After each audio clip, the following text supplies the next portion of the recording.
ശബരിമല ശ്രീകോവിലുള്ളത് സ്വർണ്ണപ്പാളികൾ തന്നെയാണോ? സാമ്പിൾ ശേഖരിച്ച് SIT പരിശോധനയ്ക്ക് ശേഷം പുനഃസ്ഥാപിക്കും.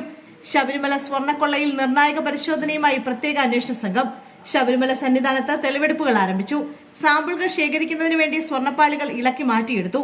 ഹൈക്കോടതിയുടെ നിർദ്ദേശപ്രകാരമാണ് നടപടി. ദ്വാരപാലക ശില്പങ്ങളിലെ സ്വർണ്ണപ്പാളിയും ശ്രീകോവിലിന്റെ വലതുഭാഗത്തെ പാളികളുമാണ് നിലവിൽ നീക്കം ചെയ്തിട്ടുള്ളത്. പരിശോധനകൾക്ക് ശേഷം ഇവ വീണ്ടും പുനഃസ്ഥാപിക്കും.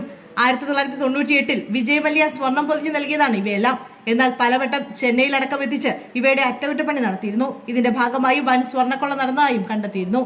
അതുകൊണ്ട് തന്നെയാണ് ശാസ്ത്രീയമായ രീതിയിൽ സാമ്പിൾ എടുത്ത് പരിശോധിക്കുന്നത്. രേഖകളിലുള്ള അത്രയും അളവിൽ സ്വർണമുണ്ടോ എന്നാണ് പരിശോധിക്കുന്നത്. ഇതിനായി സ്വർണ്ണപ്പാളികളിൽ നിന്നും ചെറിയ ഭാഗം മുറിച്ചെടുത്ത് പരിശോധന നടത്തും. ഹൈക്കോടതി അനുമതിയോടെയാണ് അന്വേഷണ സംഘത്തിന്റെ നീക്കം. തന്ത്രിയോടും അനുമതി തേടിയിരുന്നു. പ്രത്യേക അന്വേഷണ സംഘ തലവൻ SP S ശശിധരൻ ഉൾപ്പെടെ 15 പേരാണ് സന്നിധാനത്തെത്തിയിരിക്കുന്നത്. ഇതിൽ ഫോറൻസിക് ഉദ്യോഗസ്ഥരുമുണ്ട്. അതേസമയം സ്വർണ്ണക്കൊള്ളയിൽ സംസ്ഥാന പോലീസ് രജിസ്റ്റർ ചെയ്ത കേസുകളുടെ രേഖകൾ ആവശ്യപ്പെട്ട് എൻഫോഴ്സ്മെന്റ് ഡയറക്ടറേറ്റ് നൽകിയ ഹർജി ദേവസ്വം ബെഞ്ച് പരിഗണിക്കാൻ ഹൈക്കോടതി നിർദ്ദേശിച്ചു. ഇക്കാര്യത്തിൽ ചീഫ് ജസ്റ്റിസ് തീരുമാനമെടുക്കണമെന്ന് സിംഗിൾ ബെഞ്ച് വ്യക്തമാക്കി. നിലവിൽ സ്വർണ്ണക്കൊള്ളയുമായി ബന്ധപ്പെട്ട ഹർജികൾ ദേവസ്വം ഡിവിഷൻ ബെഞ്ചാണ് പരിഗണിക്കുന്നത്. അതിനാൽ ഈ തീരുമാനവും അതേ ബെഞ്ച് എടുക്കുന്നതാകും ഉചിതമെന്നാണ് ജസ്റ്റിസ് CS ഡയസിന്റെ ബെഞ്ച് അറിയിച്ചത്. കേസിന്റെ FIR, അനുബന്ധ മൊഴികൾ, രേഖകൾ എന്നിവയുടെ പകർപ്പാണ് തേടിയിരിക്കുന്നത്. ഈ ആവശ്യം ഉന്നയിച്ച് റാന്നി കോടതിയിൽ നൽകിയ അപേക്ഷ തള്ളിയതോടെയാണ് കേന്ദ്ര ഏജൻസി ഹൈക്കോടതിയിലെത്തിയത്.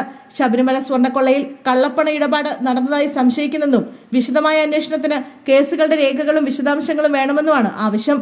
സ്വർണ്ണക്കൊള്ളയിലെ കള്ളപ്പണ ഇടപാട് പരിശോധിക്കുമെന്ന് ED വൃത്തങ്ങൾ നേരത്തെ തന്നെ അറിയിച്ചിരുന്നു. അതേസമയം ശബരിമല സ്വർണ്ണക്കൊള്ളയിൽ ദേവസ്വം മുൻ പ്രസിഡന്റ് A പത്മകുമാറിന് കുരുക്ക് മുറുകുകയാണ്.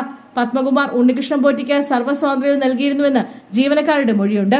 പോറ്റിയുടെ ബന്ധുക്കളും അതിഥികളും ഉപയോഗിച്ചിരുന്നത് ദേവസ്വം ബോർഡിന്റെ മുറിയാണ്. പൂജാ ബുക്കിംഗിലും പ്രത്യേക പരിഗണന ലഭിച്ചുവെന്നാണ് റിപ്പോർട്ടുകൾ.